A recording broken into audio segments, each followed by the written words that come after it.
dice que es una mujer, en los casos clínicos lo trato de hacer lo más conciso posible para que ustedes no desvíen su atención de repente en datos distractores, sino más que nada focalizado a lo que nos va a interesar, ¿ya?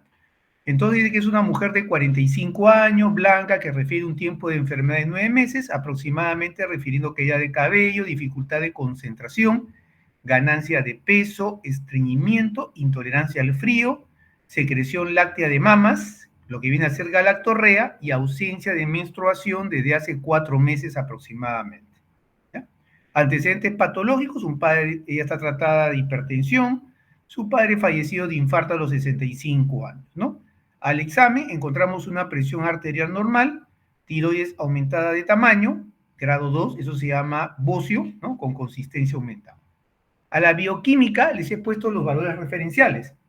Tenemos una TSH, ¿no es cierto?, en 12, siendo el valor referencial de 0,2 a 4,2, una T4 libre de 0,2, ¿no es cierto?, siendo el valor de referencia de 0,64 a 1,71, los anticuerpos antiperoxidasas elevados, ¿no? Y vemos también su bioquímica, ¿no? O sea, el colesterol está elevado, con su fracción LDL, que es la más aterogénica, ¿no? Y esos son los datos que nos están brindando. Entonces, comenzaremos con la doctora Anaya. Doctora Anaya, ¿cuál sería el diagnóstico de este paciente? Sí, doctor. Según los datos que nos dan, pues en el caso clínico, sería una tiroiditis de Hashimoto. Pero ya, o sea, es algo interesante, pero nosotros nunca nos vamos de frente o sea, vamos a seguir una secuencia, ¿ya? Primero nos vamos al diagnóstico sindrómico. Ya una tiroides de Hashimoto, como dice la autora Naye, es un análisis etiológico, al que de repente en los hospitales del MINSA nunca vamos a poder llegar, porque para ese examen etiológico es necesario dosar anticuerpos, ¿no? Entonces, la autora se ha fijado que los anticuerpos antiperoxidasa están elevados, entonces no dice que es una tiroides de Hashimoto. Pero obviando primero, el primer diagnóstico sería el sindrómico. ¿Cuál sería el diagnóstico sindrómico? El primer diagnóstico. Un hipotiroidismo, Muy bien. ¿Un hipotiroidismo qué más? ¿Iba a decir algo más? eh, creo que primario. Ya. Seguimos con la doctora Naya. Doctora, ¿por qué es un hipotiroidismo primario? ¿A qué se refiere un hipotiroidismo primario? Porque cuando hablamos de primario, secundario, terciario, estamos hablando ya de una ubicación topográfica, ¿ya? Cuando hablamos de primario, ¿a qué parte del eje nos estamos refiriendo?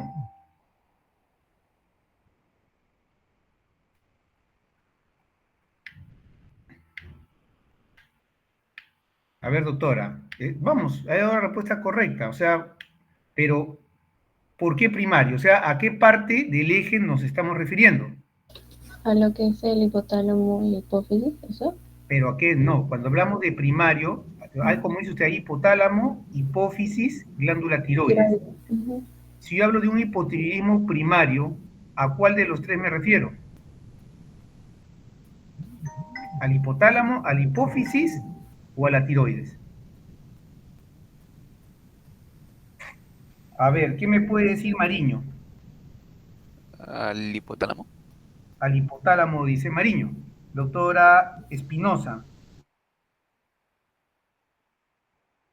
¿está Espinosa? Sí, doctor, buenos días. Buenos días. ¿A qué nos referimos cuando hablamos de hipotiroidismo primario? Bueno, a los niveles de hormonales que se va a dar en el caso. A ver, Vázquez levantó la mano, doctora Vázquez. Sí, doctor, nos referimos al daño en la glándula tiroides. ¿Por qué? Porque Muy, vemos un TSH ahí elevado, entonces vemos que a niveles superiores está bien, ¿no?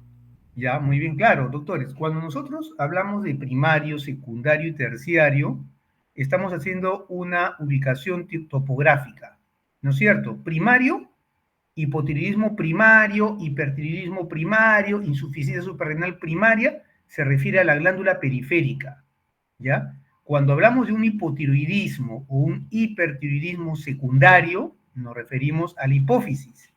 Y cuando hablamos de un hipotiroidismo, por ejemplo, terciario, nos referimos al hipotálamo. No tiene que ver los niveles hormonales, sino que, como dice la doctora, utilizamos lo que conocemos de un mecanismo de retroalimentación para saber dónde está el efecto, ¿no es cierto? Porque acá vemos que la T4 libre está disminuida. Entonces, ya habíamos mencionado, ¿no es cierto?, que la hormona que mejor refleja la función tiroidea viene a ser la T4 libre. ¿Por qué?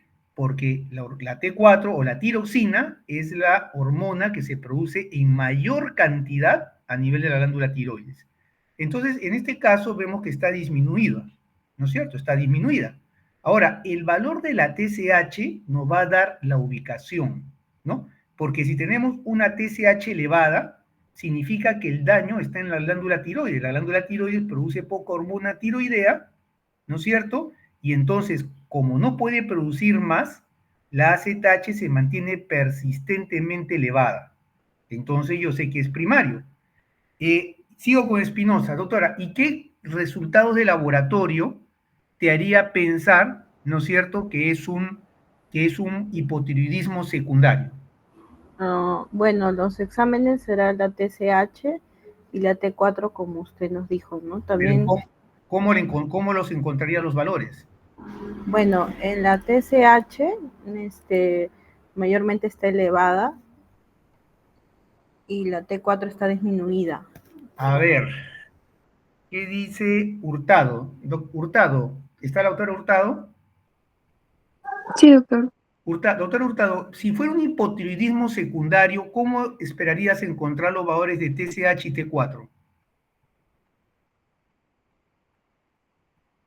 ¿Disculpe, secundario o primario? Secundario. El primario ya lo ha dicho Vázquez. Vázquez ha dicho que este es un hipotiroidismo primario. Si fuera un hipotiroidismo secundario, ¿no es cierto?, ¿cómo esperas encontrar los valores qué valores de TSH y T4 libre te orientan a que estamos frente a un hipotiroidismo secundario? Bueno, sería en la glándula hipófisis. Ya, ¿y cómo cómo esperarías encontrar los resultados que te orientarían a eso? En el primario vendría a ser que el T3 y el T4 van a ser bajas y el TSH va a ser alto. Ya, y en el secundario, en el hipotiroidismo secundario. Bueno, en el secundario, como es en la hipófisis, el hipotálamo va a liberar más TRH. No, pero ¿qué te orientaría? A ver, doctora Laura, ¿qué dice usted?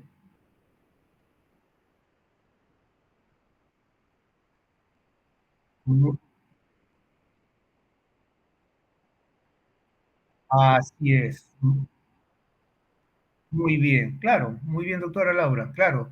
Si fuera, ¿qué me orientaría a mí? Si tengo toda esa sintomatología que me hace sospechar un hipotiroidismo, porque el diagnóstico de las patologías tiroideas no es clínico, ¿no es cierto? Ustedes ven esas manifestaciones, los síntomas de la paciente, yo le puedo dar hasta 30 patologías con una sintomatología igual. Entonces yo tengo que corroborar mi diagnóstico con un examen laboratorial. Entonces sospecho de un hipotiroidismo. Si me sale la TSH elevada y la T4 libre disminuida, yo, como dijo la doctora Vázquez, es un diagnóstico de un hipotiroidismo primario.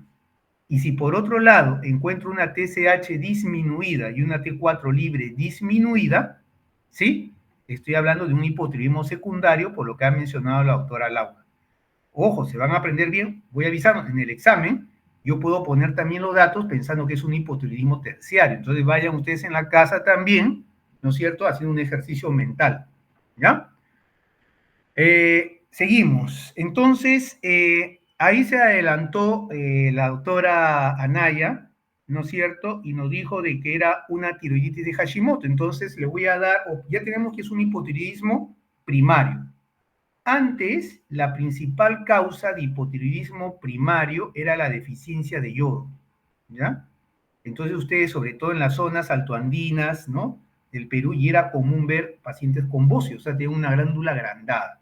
Pero a partir de los 90, el ministerio realizó campañas de la iodación de la sal. Ahora, la sal que ustedes consumen viene iodada y es bien difícil encontrar un hipotiroidismo por deficiencia de yodo. salvo, como le digo, ¿no es cierto?, en las zonas altoandinas del Perú bien alejadas, que probablemente todavía pueda tener cierta prevalencia. La causa actual más frecuente de hipotiroidismo primario viene a ser, como dijo la doctora Naya, de la tiroiditis de Hashimoto. Entonces, doctora, ¿cuál sería, sigo con la doctora Naya, cuál sería la causa del trastorno hormonal? ¿Por qué este paciente, si no es por deficiencia de yodo, tiene hipotiroidismo? Porque al ser un hipotiroidismo primario lo que genera, como hay unos anticuerpos elevados, genera que destruya más que toda la glándula tiroides, lo que genera que pues no pueda producir las hormonas tiroideas. Ahora, yo diría que no destruye la glándula tiroides, sino que va dirigida contra un componente de la glándula tiroides. ¿Contra quién va dirigida?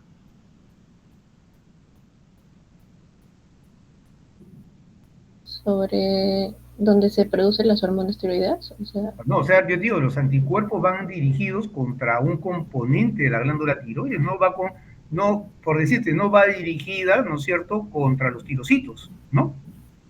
¿Contra quién va dirigida? Mariño había levantado la mano, aquí doy la oportunidad a Mariño. Contra la T4, lo que hace que se produzca menos T4, ¿Qué dice Cañaguaray? la TSH. Sí, doctor, sería contra la enzima peroxidasa tiroidea. Muy bien, la peroxidasa tiroidea. O sea, esos anticuerpos van dirigidos contra la peroxidasa tiroidea. ¿Y cuál es la función de la peróxida tiroidea, doctora Cañaguaray? Bueno, esta es el encargada de la conversión del yodo a yoduro y también del acoplamiento a la tirosina. Ya. Muy bien, doctora. Claro, en resumen, organificación y acoplamiento. Ustedes van a revisar bien a qué se refiere. Entonces, lógicamente, si yo tengo anticuerpos que me destruyen la peroxidasa tiroidea, ¿no es cierto?, o la degrada, no va a haber ni organificación, conversión del yodo a yoduro, para que pueda unirse a los residuos, a los carbonos de los residuos de tirosina, ni va a haber acoplamiento, ¿no es cierto?, que es la unión de la monoyodotirosina con la diyodotirosina. Por ende, no hay síntesis de hormona tiroidea. No va dirigido contra TSH, no va dirigido contra T4, va dirigido, como dijo la doctora Cañaguaray, contra la antiperoxia tiroidea. Por eso deben ver ustedes siempre, cuando lean, tener en consideración la importancia de esta enzima que está ubicada en la interfase entre el tirocito y el coloide. Bien, doctora Cañaguaray. Ahora, trate de explicar cómo la alteración hormonal presentada produce cada uno de los síntomas manifestados por el paciente. Y me voy con el doctor Mesa.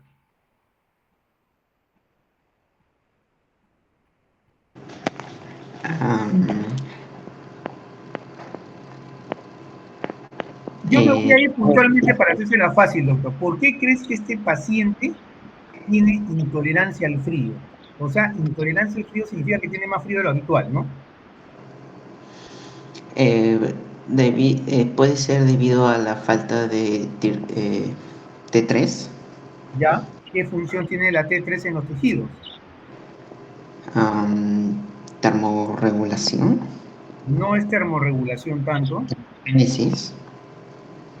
¿Cuál es la función? O sea, no es termorregulación. Termorregulación sería el termo. Sería, ¿genera calor o disminuye el calor la hormona tiroidea? No se recién está leyendo, ni siquiera pone el micrófono para no ver qué está pasando las hojas. A ver, doctora Laura.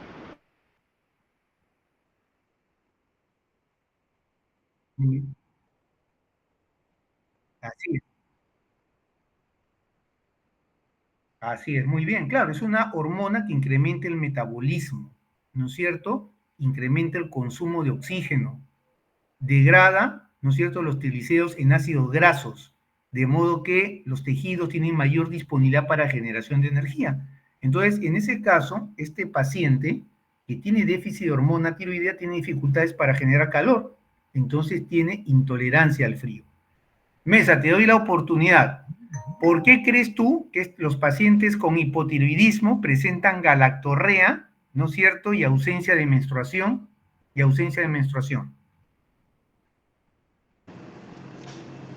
Porque como no hay, ¿cómo se llama? Eh, o sea, no hay suficiente, como hay hipotiroidismo, no hay suficiente secreción de T4 y por eso no puede mandar, ¿no? Inhibir lo que viene siendo el TSH, ¿no? Y por eso lo que causa es un ganador porque está relacionado con la producción de leche. ¿Qué dice? ¿Mariño? ¿Está Mariño? ¿Está Mariño? Sí, sí. A ver, doctor. Porque hay un aumento de la TRH, lo que estimula la secreción de prolactina. Muy bien, muy bien, muy bien. Claro, es un hipotiroidismo primario, entonces hemos visto que actúa todo el eje, ¿no es cierto? Aumenta la producción de TRH. ¿Dónde se produce la TRH, Mariño? En el hipotálamo. Muy bien, ¿no es cierto?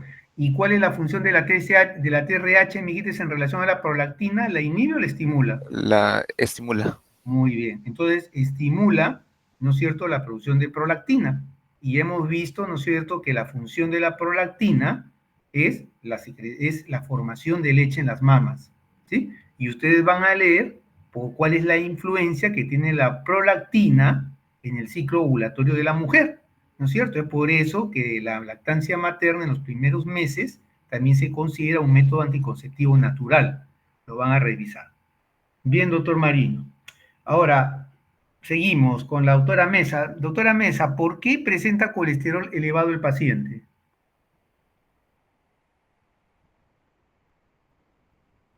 ¿Está la doctora Mesa? ¿No está la doctora Mesa? ¿Se fue? Perdón, la doctora Vázquez. ¿Qué hablando? Doctora Vázquez, perdón, está la doctora Vázquez. Doctor, sí, diga, ¿puede repetir la pregunta, por favor? Sí, ¿por qué este paciente presentaría el colesterol elevado? Me parece que es porque las hormonas van a facilitar la expresión de los receptores LDL. ¿A nivel de qué órgano favorecen la expresión de los receptores LDL, las hormonas tiroideas? Me parece músculo y tejido adiposo. No. No. ¿Dónde? Han llevado bioquímica, Cañaguaray. ¿En el hígado? Del hígado, acuérdense siempre, o sea, principalmente el metabolismo de los lípidos tiene lugar en el hígado. Entonces, lo que hace la hormona tiroidea, como dijo la doctora Vázquez, es favorecer la expresión de receptores LDL, de modo que este colesterol pueda ser captado y metabolizado en el hígado. Cuando hay déficit de hormona tiroidea, ¿sí?, no se pueden expresar estos receptores a nivel del hígado, no puede ser captado para su metabolización, entonces los niveles de colesterol LDL en la circulación aumentan. Y ustedes ya saben, ¿no es cierto?, cómo contribuye el LDL en la formación de la placa ateromatosa. Por eso el hipotiroidismo no controlado también es considerado, ¿no es cierto?, un factor de riesgo cardiovascular. ¿Ya? Ahora, sigo con ¿Quién me falta? Con Yarlequé. Doctora Yarlequé, ¿por qué el paciente presentaría bocio?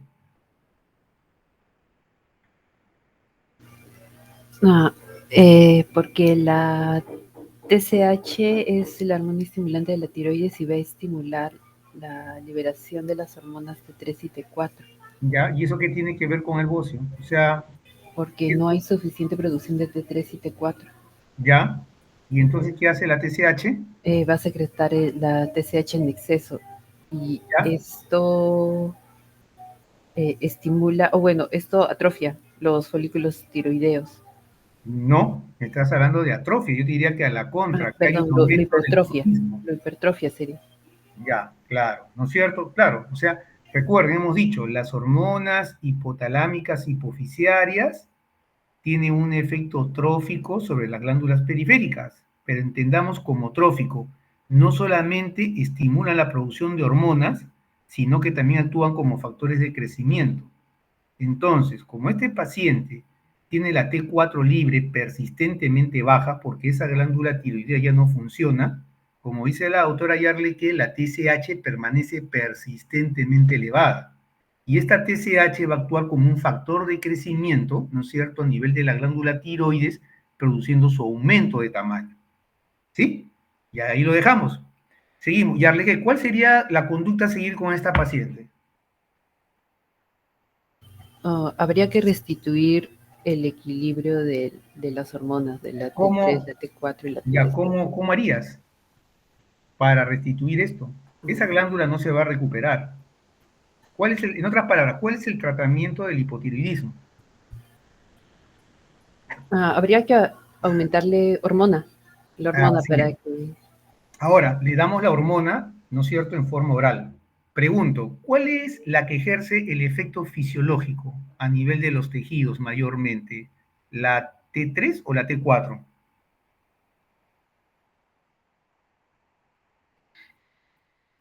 Estoy con Yarleque, vamos a darle un tiempo. Yarleque, ¿cuál es la que ejerce el efecto fisiológico en los tejidos? ¿La T4 o la T3? Se le fue la señal a la doctora Yarleque. Dígame, la doctora Laura levantó la mano. A ver, doctora Laura. Y entonces, doctora Laura, siguiendo con usted, si la T3 es la que ejerce principalmente el efecto fisiológico, ¿le damos al paciente T4 o T3? ¿Qué sería lo ideal?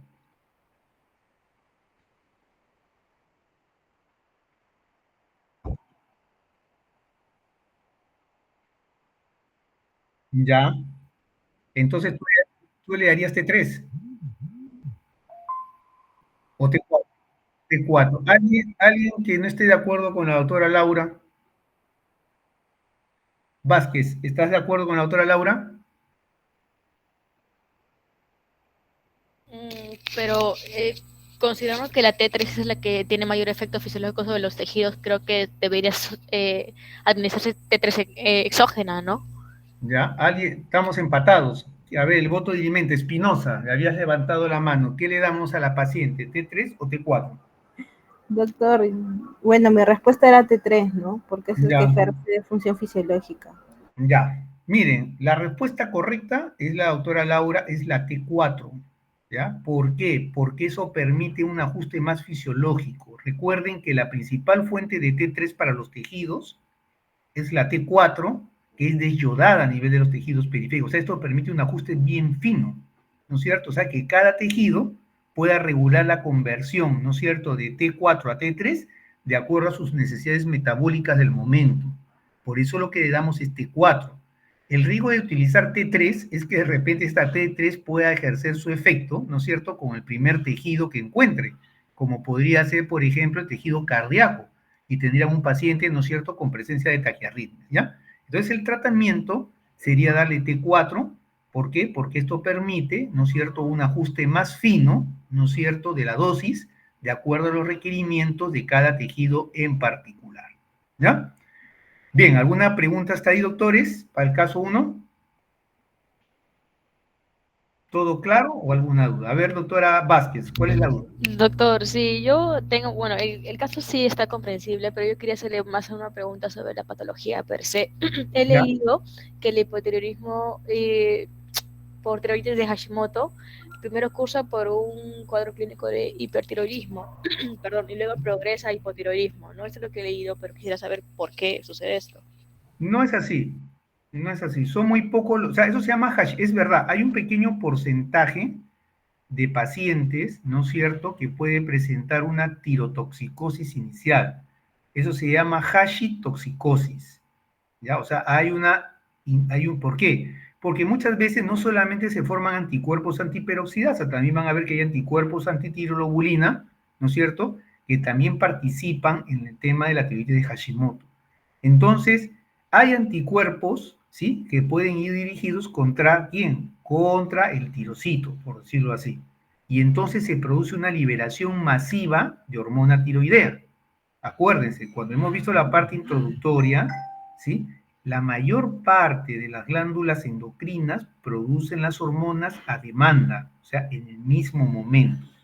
Pero la hormona tiroidea es tan importante que es la única glándula que tiene hormona tiroidea almacenada. Ustedes podrían estar hasta un mes sin un consumo adecuado de yodo y vivir de la hormona que tienen almacenada.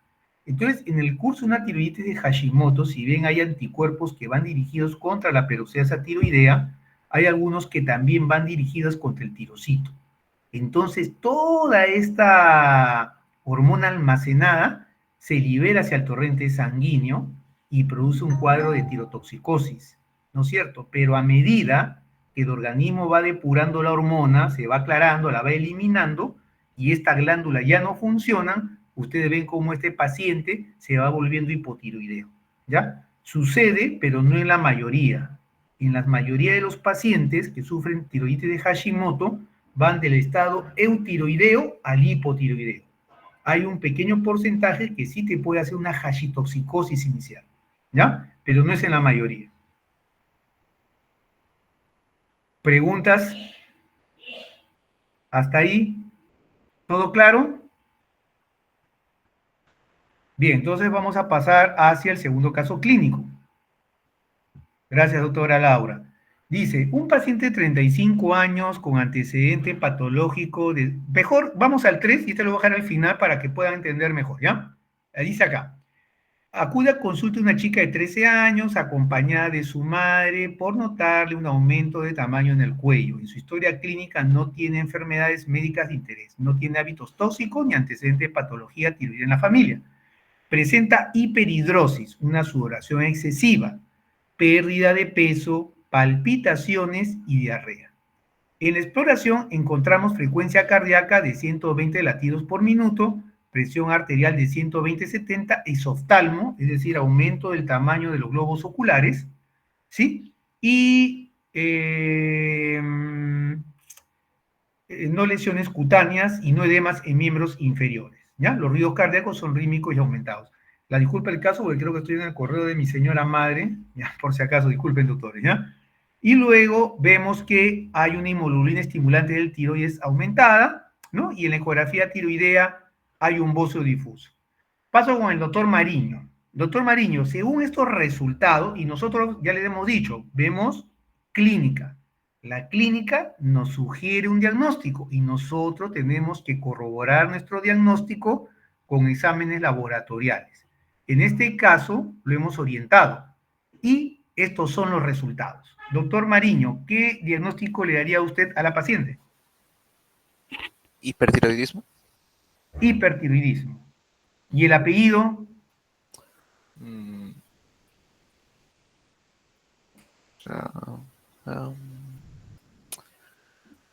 Sería secundario. Secundario. ¿Qué dice la doctora Hurtado? Hipotiroidismo primario. Muy bien, hipotiroidismo primario. ¿Por qué, doctora Hurtado? ¿Por qué sería un hipertiroidismo primario? ¿Por qué considera usted? Bueno, es porque el problema se va a encontrar en la membrana tiroides, porque está hiperactiva por el estímulo de las PCI. No, vamos, quiero saber, la pregunta sería, ¿por qué no puede ser un hipertiroidismo secundario?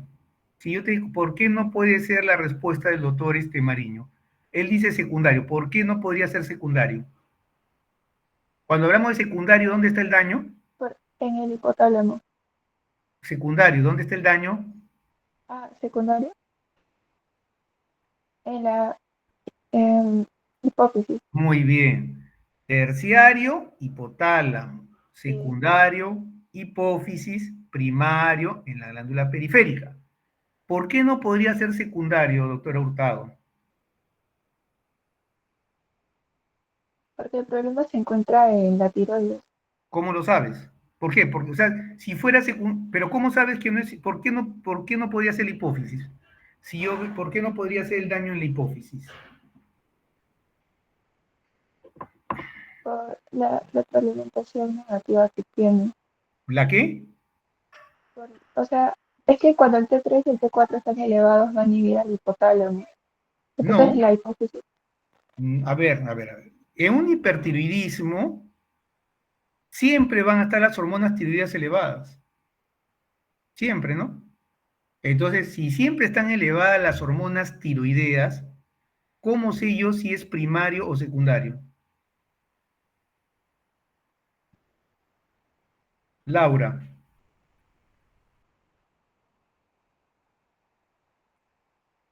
Muy bien, claro, claro. Como dice la doctora Laura, sí, la hormona tiroidea, la glándula tiroides está produciendo gran cantidad de hormonas, o sea, se ha liberado de los mecanismos de retroalimentación. Entonces, como estas hormonas están persistentemente elevadas, inhiben a nivel del hipotálamo y de la hipófisis la producción de TRH y RH. Si, TRH y TSH. Si fuera secundario, como dice el doctor Mariño, la TSH estaría elevada, ¿no es cierto? De repente un tumor productor de TSH y la T4 y la T3 libre elevadas. Doctores, más o menos así van a hacer el examen. Entonces yo quiero que ustedes más o menos vayan viendo cómo son los mecanismos de retroalimentación. ¿Ya? Bien. Seguimos entonces. Me está llamando. ¿Está clara esa parte? Yarleque, ¿está claro? Sí, doctor. Perfecto. Bien. Ahora sí viene la pregunta, ¿no es cierto? Ahora sigo con Hurtado. ¿Cuál sería la causa de este trastorno hormonal? Tenemos un hipertiroidismo primario. ¿Por qué crees, no es cierto, que esta glándula tiroides está produciendo más hormona de lo habitual? Bueno, porque según lo que leí, la causa es por los anticuerpos, ¿no? De la TSH. Ya, ¿qué hacen esto? No, no son de la TSH, es una inmunoglobulina estimulante del tiroides, que es muy diferente. Ya, es que, eh, mm, ¿cómo lo explico? Es que el aumento de este va a aumentar lo que vendría a ser la liberación de la T4 y la T3. ¿Pero por qué? Porque esta inmunoglobulina, has leído, estimula mayor producción de T3 y T4. Sencillo, nada más dímelo. Vázquez, ¿qué dices? Doctor, porque actúa sobre los receptores de la TSH. Muy bien, se unen a los receptores de TSH y usted ya hemos visto en la teoría, ¿no es cierto?, qué ocurre a nivel de la glándula tiroides, ¿no es cierto?, cuando la TSH se une a su receptor. Aumenta la expresión de los importadores, aumenta la expresión de pendrina, ¿no? Todo eso. Entonces, lógicamente, se produce un aumento de la producción de hormonas tiroideas, que es regulado por el hipotálamo y la hipófisis. Sin embargo, este es un trastorno autoinmune. Esta es una enfermedad de Graves.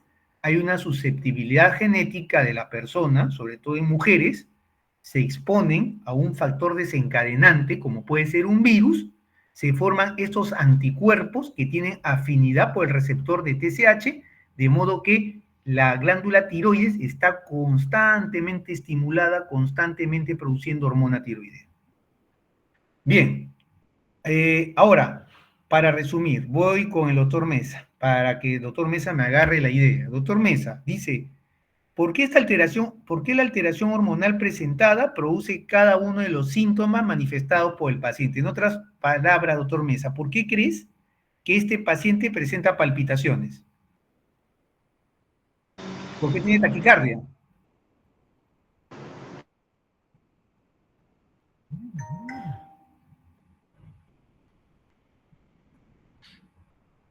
¿Está el doctor Mesa? Sí, doctor.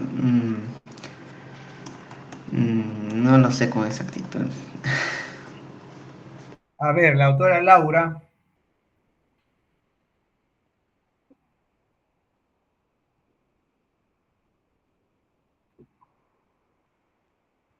Ya, ya. La autora tiene bastante idea. O sea, lo que a nivel tienen efecto cronotrópico e inotrópico positivo, ¿no es cierto? ¿Por qué? Porque, como dice, se van a expresar mayor cantidad de receptores beta-adrenérgicos en el corazón, de modo que el músculo cardíaco se vuelve más sensible a la acción de las catecolaminas circulantes. Entonces, aumenta la frecuencia cardíaca. Y eso se llama efecto cronotrópico positivo. y también favorece la mayor expresión de proteínas contráctiles, como son las cadenas pesadas de miosina, que le dan mayor fuerza a la contracción. Eso se llama efecto inotrópico positivo. ¿Ya? Sigo con el doctor Mesa. Doctor, ¿y este paciente por qué crees que tiene pérdida de peso, por ejemplo? Porque la hormona, en sí, ay, que no sé cómo explicar. No, tienes que saber cómo explicarlo ya, con las palabras sencillas.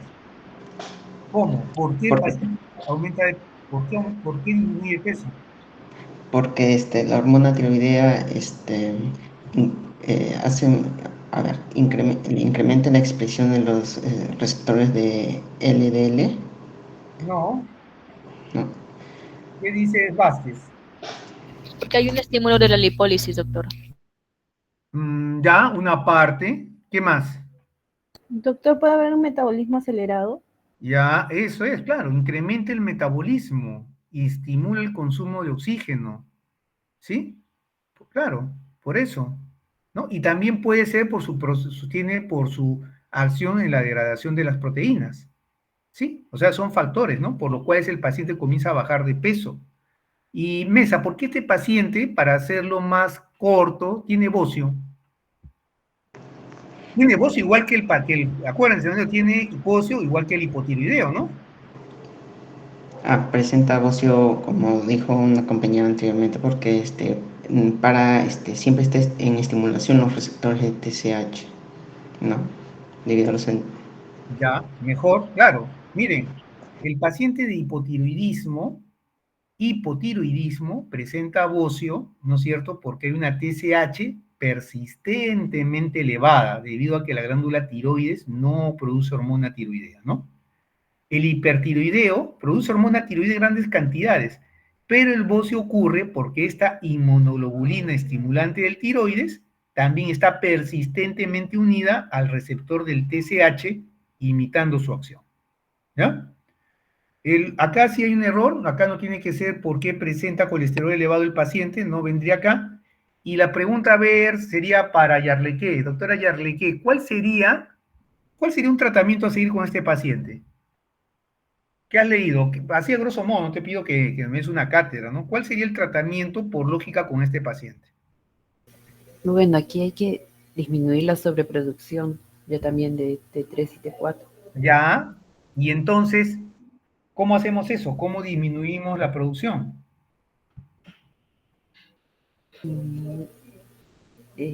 Aquí igual agregamos, bueno, hay ¿Qué que le agregamos? restablecer retroalimentación, ¿no? De la retroalimentación negativa, entonces, No, acá no es tanto eso, acá no es un tratamiento sustitutivo hormonal. ¿Qué ha encontrado Maguiña? Sí, profesor. Profesor, Sí, dime, ¿qué has leído tú más o menos? ¿Qué tratamiento podría ser para este paciente?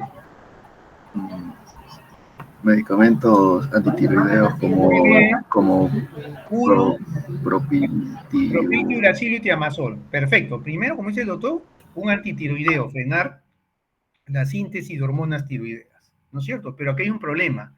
Cuando yo comienzo a dar el antitiroideo se va a demorar por lo menos 4 semanas en ejercer su máximo efecto. Y si yo no controlo este hipertiroidismo, el paciente me puede hacer una tormenta tiroidea, ¿no es cierto? Porque yo freno la síntesis de hormona tiroidea a nivel de la glándula, pero hay hormona circulando que ejerce su efecto. Entonces, ¿cuál sería el complemento? Y me interesan más los efectos cardíacos. ¿Qué has leído? ¿Cómo yo puedo controlar los efectos del hipertiroidismo sobre el corazón mientras el antitiroideo ejerce su efecto? Beta bloqueadores para Muy controlar los bien. síntomas adrenérgicos. Los beta bloqueantes, ¿ya? Cuando lleguen farmacología van a ver eso, o sea, el propanolol es un beta bloqueante. O sea, yo bloqueo la acción de las catecolaminas sobre el corazón mientras mis antitiroideos logran frenar el aumento de hormona tiroidea. ¿Sí? Y una vez que ya el antitiroideo a las 4 semanas me nivela los niveles de hormona tiroidea, yo ya puedo retirarle propanolol, ¿sí?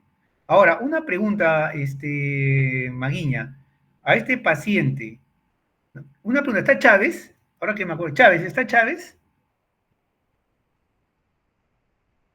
No está, ¿no? Ya, Chávez no entra. Digo con Maguiña, ¿y a este paciente tú le darías yodo?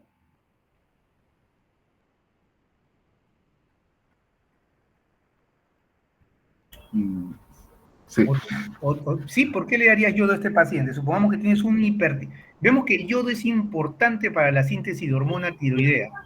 Entonces, si nosotros le damos más yodo al paciente, ¿se produce más hormona tiroidea? No, porque destruye parcialmente la glándula tiroides. No. ¿Tú qué pensarías si llevas a tu mamá, por ejemplo, o un familiar, un hipertiroidismo, está haciendo una tirotoxicosis, probablemente una tormenta tiroidea, lo llevas a emergencia y tú ves que le van a dar yodo, le dan yodo en forma de yoduro potásico? Yo pensaría, pucha, qué criminales, ¿no? O sea, le están dando más sustrato a esta glándula hambrienta para generar más hormona tiroidea y empeorar el cuadro. ¿Podría ser así o no? ¿Qué dice Mariño? Creo que se bloquea a la síntesis hormonal, ¿no? Ya, ¿y cómo se llama ese fenómeno? Efecto de... Se olvidó. Sí, tiene que prepararse bien. Vázquez, ¿cómo se llama ese efecto?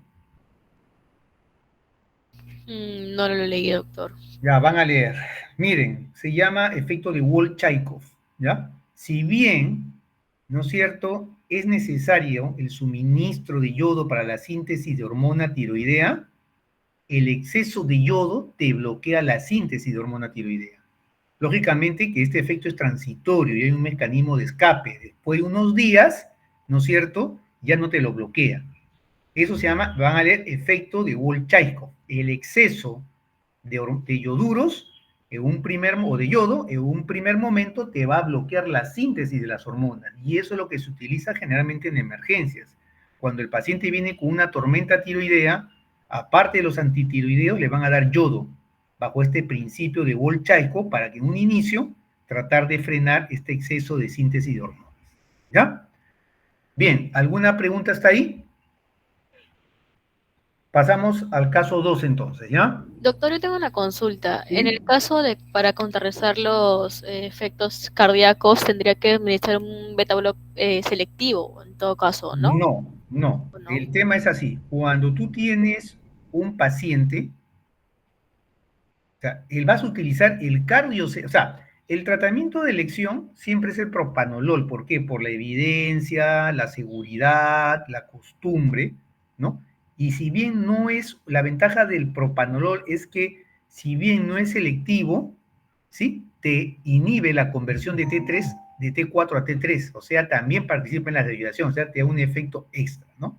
Pero ¿en qué paciente no podrías utilizar el propanolol? En un asmático. Pregunto, Vázquez, ¿por qué no podrías utilizar el propanolol, que es un beta bloqueante no selectivo en un asmático? Porque también me bloquea los receptores de beta a nivel del músculo liso bronquial, ¿no? Que me puede conllevar a broncoconstricción. Claro, porque recuérdense muy bien, los receptores beta adrenérgicos a nivel del músculo liso bronquial producen broncodilatación. Si yo utilizo un beta bloqueante no selectivo como el propanolol en un asmático, puedo exacerbar o desencadenar una crisis asmática. Entonces, en ese caso, sí, yo utilizo un beta bloqueante no selectivo como el atenolol, ¿no? Pero pierdo la ventaja de poder, aparte del beta bloqueo, inhibir la conversión periférica de T4 a T3, ¿ya? Bien, vamos al caso clínico número 2. Dice, paciente 35 años con antecedentes patológicos de esclerosis múltiple, asintomática, tras un brote de esclerosis múltiple. En la analítica de urgencia se le detecta hipocalcemia, ¿no? Se le deriva a su médico de familia para complementar el estudio, le solicita hormonas tiroideas, la cual presenta alteración. Dice acá, buen estado general, vigil consciente, orientada, normohidratada, euneica, frecuencia respiratoria normal. Acá lo positivo es que tiene, miren, le toman en forma rutinaria una TSH, ¿no es cierto? Y encuentran que la TSH está normal, la T3 libre está baja y la T4 libre está normal, ¿sí? Y tiene anticuerpos antitiroideos normales. Es decir, lo positivo es la T3 libre disminuida, que es la que ejerce principalmente el efecto fisiológico. Comienzo, a ver, Espinosa, ¿cuál sería tu diagnóstico según los resultados de laboratorio? ¿Qué pensarías? Bueno, doctor, lo que yo he estado buscando mediante este caso es que yo he llegado al síndrome de eutiroideo por El síndrome del eutiroideo, pero te falta el segundo apellido, no es el síndrome eutiroideo. Porque dime, ¿cómo es el nombre completo del síndrome? Síndrome de eutiroideo enfermo. Ya. Ajá, síndrome del eutiroideo enfermo, ¿no es cierto? ¿Y por qué llegó a esta conclusión? Porque él tiene ya una enfermedad, ya. Pero la T3 libre, que es la que ejerce mayor efecto fisiológico, está disminuida. ¿Por qué no podría ser un hipotiroideo? Bueno, aparte de eso, por los resultados de la T3 que está baja y la T4 que está normal, ¿no? Mayormente y la TSH también está normal, ¿no? Ya. Y entonces, ¿por qué la T3 libre estaría baja? O sea, acá que la TSH esté normal y la T4 libre esté normal, me indica de que hay una adecuada producción de T4 por parte de la glándula tiroides, porque hemos dicho que la hormona que mejor representa la función de la tiroides es la T4. ¿Y la T3 libre por qué estaría disminuida entonces? De repente por el proceso inmunológico que está pasando, por su enfermedad. El paciente no tiene un efecto inmunológico. Cañaguaray, ¿qué dices tú?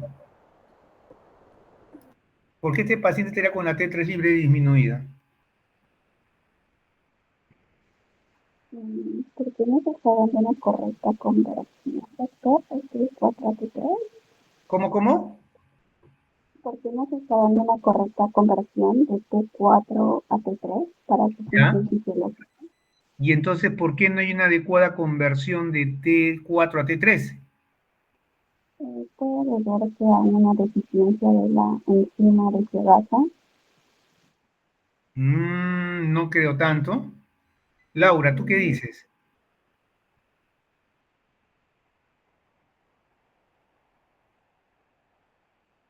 No hay tanto una supresión de la desyodación, ¿ah? Hay desyodación.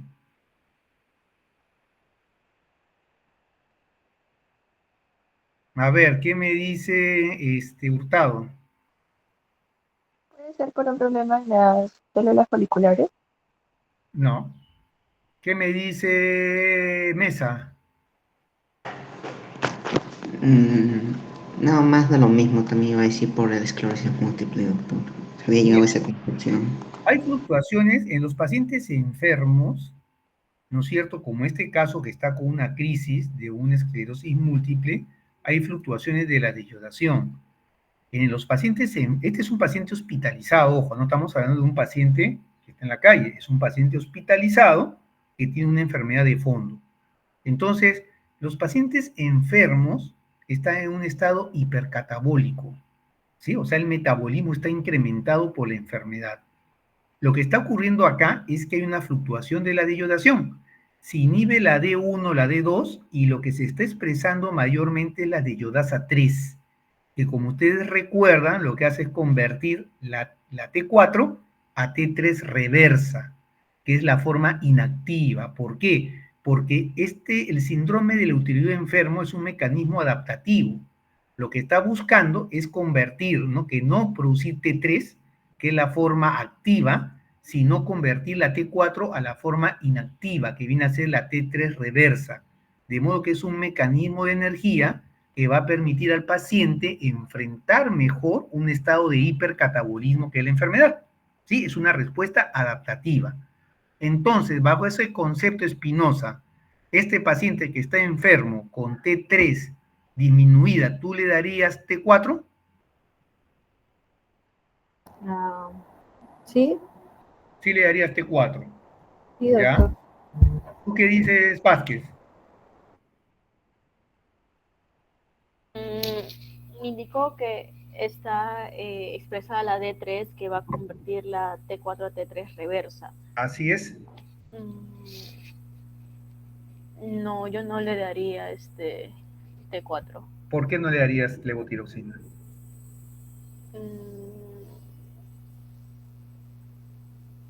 Aunque, o sea, porque eso se va a remediar cuando el estrés catabólico que se producido por la enfermedad de fondo se regule, ¿no? Entonces yo Perfecto, avanzaría ahí. claro.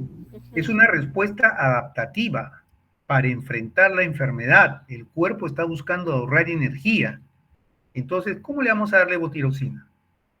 Estaríamos yendo contra la respuesta adaptativa fisiológica.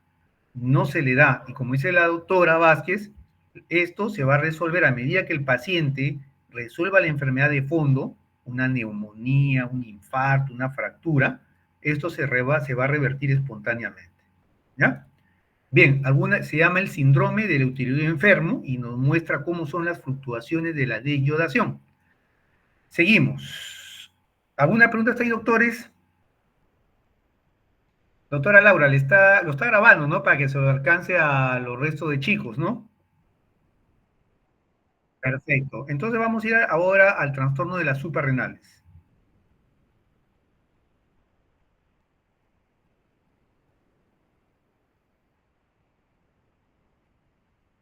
Ajá, ahí tenemos la corteza suprarrenal, ¿ya? Dice, varón de 40, así, esto es algo distinto, nada más, dimos, se le diagnostica enfermedad de Addison. La enfermedad de Addison es una enfermedad que se manifiesta cuando se ha producido la destrucción del 90% de ambas cortezas suprarrenales, ¿sí? ¿Qué han leído? ¿Han leído algo sobre la enfermedad de Addison? ¿Por qué se produce esta destrucción de las hormonas de la corteza suprarrenal? Yarleque, ¿has leído algo al respecto? No, solo leí algo que dice y menciona que es autoinmune. Así Solo es. eso leí. Ya, pero está bien, sí, es un proceso autoinmune, se forman anticuerpos antiadrenales, ¿ya? O sea, que van dirigidos contra la corteza suprarrenal.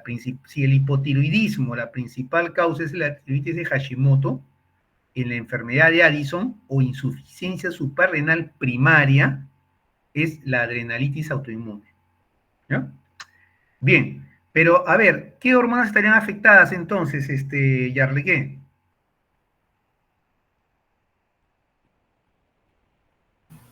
La ACTH, o bueno, la aldosterona, el cortisol y los andrógenos. ¿O no? La aldosterona, el cortisol, ¿no es cierto? Y los andrógenos y la ACTH, dice la autora. ¿Ya? Muy bien. ¿Qué manifestaciones clínicas esperarías encontrar, Yarleque, entonces? Supongamos, ¿hay un déficit o hay un exceso de hormona? Sería un déficit. Ya. ¿Qué esperas encontrar si hay un déficit de aldosterona? Baja concentración de aldosterona. Entonces, ¿Baja concentración de qué? no, o sea, el paciente debería estar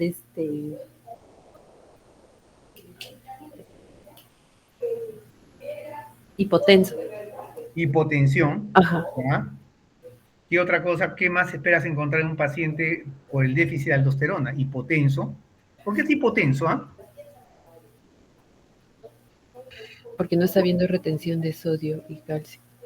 De sodio, potasio y agua. ¿Pero qué tiene que ver el potasio en la Bueno, es hipotensión? que viene a ser la salida, ¿no? Viene a ser salida, solo sería retención de sodio y agua. Ya, o sea, claro, ahí está hipotenso porque al no reabsorber sodio, ¿no es cierto? Tampoco se reabsorbe agua. ¿Ya? ¿Cómo estaría el potasio? Podría estar normal y hasta en...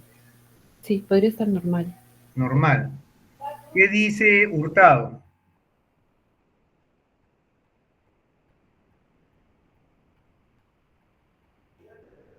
Sí, doctor. ¿Qué dices tú? El potasio está retenido. Está retenido. Ya, entonces eso significa cómo están sus niveles. ¿Disminuidos, normales o aumentados? Está elevado. Elevado, ¿no es cierto? Ya, perfecto. Esa es una manifestación. Y el déficit, sigo con Hurtado, y el déficit de cortisol, ¿qué produciría? O sea, ¿cuál serían las manifestaciones clínicas principales de un déficit de cortisol? El déficit de cortisol sería menos glucosa, puede ocasionar ¿cómo era? Hipoglucemia. Ya, principalmente, ¿no es cierto?, hipoglicemias, que después vamos a ver cuáles son sus manifestaciones clínicas. Muy bien. ¿Está bien hasta ahí? Y en el varón, ¿qué produciría el déficit de andrógenos?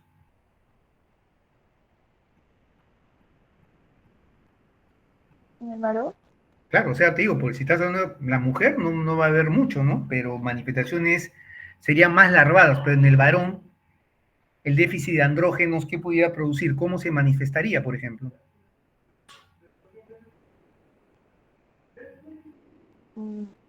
Podría ser el vello púbico o los Caída testículos. del vello púbico, ¿no es cierto? Cambio del tono de voz, ¿no es cierto? Mayor fatiga. Ahora, Hurtado, ¿cómo confirmarías este diagnóstico de enfermedad de Addison? Supongamos que el paciente, ¿no es cierto?, tú lo sospechas, ya está diagnosticado, pero ¿qué pruebas han solicitado para que tú confirmar, ¿no es cierto?, el tema de la enfermedad de Addison? Los niveles, por ejemplo, del ACTH, Ya, en ACTH, ¿y este qué más? caso, están elevadas y también del cortisol. ¿Cómo encontrarías el cortisol? Por ejemplo, en el Addison es muy bajo, ¿Ya? con lo cual, bueno, en la mañana se le tomaría el cortisol. Mira, más sencillo, te lo hago así. ¿Cómo diferenciarías una insuficiencia suprarrenal primaria, que es la enfermedad de Addison, de una insuficiencia suprarrenal secundaria?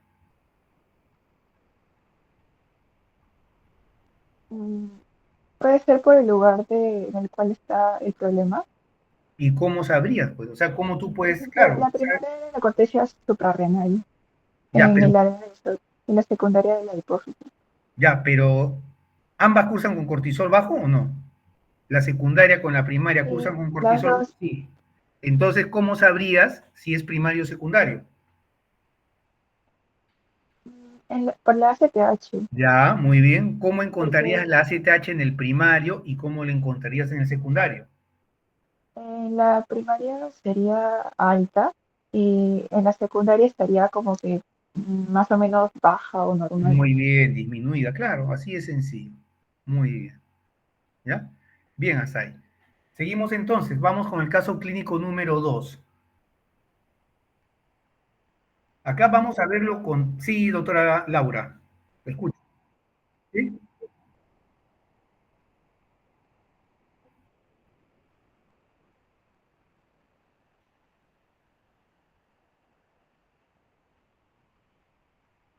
Ajá.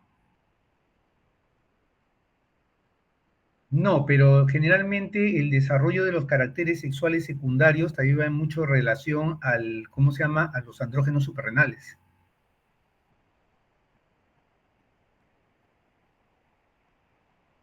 No, igual habría caída del vello púbico, porque también cumple esa función, ¿no? Bien, seguimos con el segundo caso. Acá es un síndrome de Cushing por una hiperplasia suprarrenal. O sea, a diferencia del Addison, ¿no es cierto?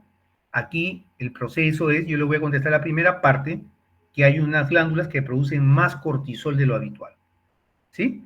Entonces, las hormonas, la misma que el anterior, se encontrarían alteradas, principalmente el cortisol, la aldosterona, ¿no es cierto? Y los andrógenos. Mesa, ¿cuáles serían las manifestaciones clínicas que esperarías? Bueno, como dice que tiene el síndrome de Cushing, pues tendría la glándula suprarrenal aumentada, ¿no? O sea, No, la glándula suprarrenal no, las hormonas. Yo digo las manifestaciones clínicas que te harían que hicieron sospechar, ya llegaron al diagnóstico. Pero ¿qué crees que presentaba este paciente para que puedan sospechar que tenía un síndrome de Cushing, es decir, un estado de hipercortisolismo, ¿no? El cortisol elevado. Ya, pero ¿quién les haría sospechar? Bueno, tú por quién, o sea, tú no vas a ver de frente, a ti te viene el paciente con datos, ¿no es cierto? Entonces, los datos son los signos y síntomas te hacen sospechar. Dime signos o síntomas que te harían sospechar de que el paciente puede tener un estado de hipercortisolismo.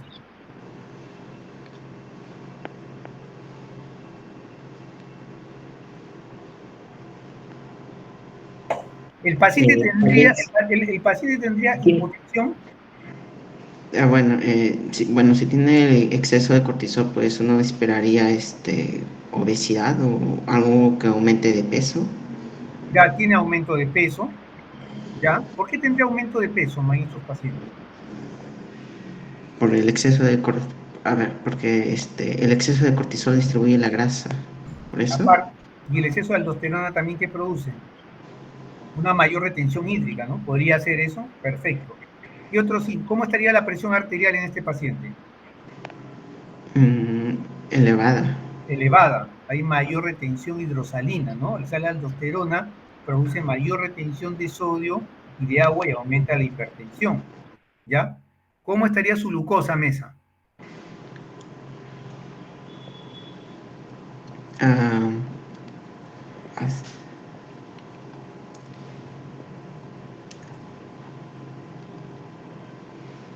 ¿Cómo estaría la glucosa de este paciente? Estaría disminuida. Disminuida. ¿Qué dices, Espinosa? O sea, no habría suficiente, ¿no? Para poder bajar el cortisol. ¿Qué dice Espinosa? Estaría elevado, doctor. ¿Por qué estaría elevada? La hiperglucemia. Sí, ¿por qué? Por todo, mayormente por el cortisol, la aldosterona y las... No, ¿por qué en todo caso, por qué el cortisol te eleva la glucosa? Porque, Sencillo, lo hemos hecho en teoría.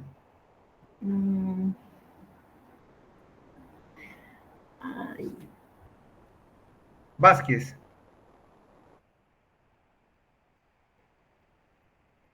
Ay, se me fue, doctor. Porque estimula la glucogénesis y la neoglucogénesis. ¿No lo hemos dicho? O sea, por eso se llaman glucocorticoides. O sea, lo más conocido de los glucocorticoides son sus amplios efectos en el metabolismo de los carbohidratos, o sea, son hormonas hiperglicemiantes, y su efecto en las proteínas, ¿no es cierto?, de gran proteínas, y por eso van a ver que una de las manifestaciones, si hubieran leído, de los pacientes con hipercortisolismo son las estrías violáceas, ¿no es cierto?, por la falta de síntesis de colágeno. Tienen una piel delgada, ¿ya? Bien. ¿Y cómo, Mesa, cómo harías, cómo crees que han confirmado cómo crees que han confirmado, ¿no?, que este paciente tiene un síndrome de, una enfermedad de Cushing? Te digo, la enfermedad de Cushing es un estado de hipercortisolismo secundario. No, miento, esto es una hiperplasia suprarrenal. ¿Cómo han llegado? Porque tú tienes la enfermedad de Cushing, es un síndrome de Cushing, un estado de hipercortisolismo producido por un tumor en la hipófisis. Y la hiperplasia suprarrenal, ¿no es cierto?, es por el aumento de cortisol a nivel de las glándulas suprarrenales. Si en ambos casos el cortisol está elevado, ¿qué te orientaría a una enfermedad de Cushing y qué te orientaría a una hiperplasia suprarrenal?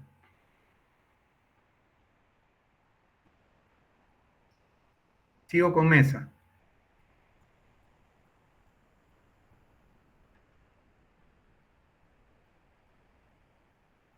Maguiña o Mariño, ¿qué dicen? Por los niveles de AZH. Muy bien. ¿Cómo estaría en la hiperplasia suprarrenal el cortisol y la AZH? El cortisol estaría aumentado, pero el ACTH disminuido. Muy bien, Mariño. Y en la enfermedad de Cushing, que es un tumor hipoficiario, ¿cómo estaría el cortisol y cómo estaría el AZH? Los dos elevados. Muy bien, ya creo que Mariño le agarró la onda. Bien, doctores, entonces, cuestión de solamente ir ejercitándose mentalmente, ¿no es cierto?, cómo son estos efectos de retroalimentación, porque como les digo, son la base de la endocrinología, ¿no es cierto? Nos van a ayudar a orientar, confirmar nuestro diagnóstico y a orientarnos también topográficamente, si es terciario, primario, secundario, para también nosotros orientar nuestra prueba de imágenes, ¿ya? Porque en endocrinología siempre acuérdense primero, tengo la sospecha clínica por los signos y los síntomas. El siguiente paso es confirmar el déficit hormonal. ¿Ya? Tienen que confirmar que hay un exceso o hay un déficit de hormona y cuál es la ubicación topográfica, por lo que hemos visto hasta ahora. Y luego de eso recién piden ustedes las pruebas de imágenes. ¿Ya? Clínica, laboratorio, imagen. Laboratorio le va a dar una orientación topográfica. Ah, esto es primario, es glándula periférica. Ah, esto es secundario, ¿no es cierto? Es hipófisis. O esto es terciario, el hipotálamo.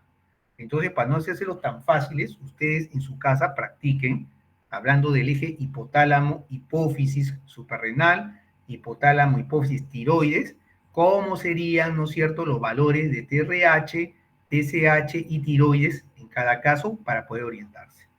¿Ya? Bien. ¿Alguna pregunta?